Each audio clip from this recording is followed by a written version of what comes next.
সবাইকে আসসালামু আলাইকুম। শীতকাল মানেই হচ্ছে নানা রকম নানা রঙের সবজির বাহার।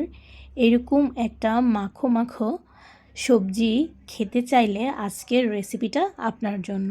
চলেন রেসিপিটা দেখে নেওয়া যাক। আমি আজকে নিয়েছি লাউ, ফুলকপি, গাজর, আলু, চিচিঙ্গা আর মিষ্টি কুমড়া। আপনারা চাইলে এখানে পেঁপে অথবা পটলও ব্যবহার করতে পারেন। প্রথমে আমি সবজিগুলোকে একটু সিদ্ধ করে নেব। পানিটা এমনভাবে দিবেন যাতে এই পানি দিয়ে সবজিটা সিদ্ধ হয় আর অবশিষ্ট পানি দিয়ে আমাদের ভাজিটা কমপ্লিট হয়ে যায়। কোনো পানি ফেলা যাবে না। পানি ফেলা মানেই হচ্ছে পুষ্টির অপচয়।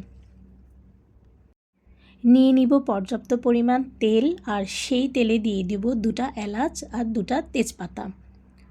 আমি এখানে বাটা পেঁয়াজ আর বাটা কাঁচামরিচ ব্যবহার করছি, আপনারাও করবেন। তাহলে আপনার সবজিটা যেমন ঘন হবে তেমন খেতেও এটা মজাদার হবে। আদা রসুন বাটা দিয়ে দিলাম আর দিলাম মরিচের গুঁড়া আর জিরা আর ধনিয়ার গুঁড়া। আজকের সবজিতে আমি কোনো হলুদ ব্যবহার করব না। দিয়ে দিব টক দই আর বাদাম বাটা। আমি এখানে কাজু বাদাম বাটা ব্যবহার করেছি। আপনাদের বাসায় যেই বাদামই থাকুক না কেন সেটাই আপনারা দিবেন। দিয়ে দিব স্বাদ মতো লবণ আর কিছুটা গোলমরিচের গুঁড়া। এবার এই সবজিগুলো হতে হতে আমি পাশে অন্য একটা মিক্সচার তৈরি করে নিব।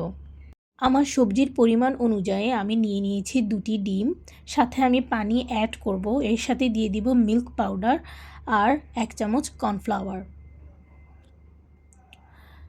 বিয়েবাড়ির সবজি রান্না করব, তাতে তো কর্নফ্লাওয়ার দিতেই হবে আর দিতে হবে কিছুটা চিনি।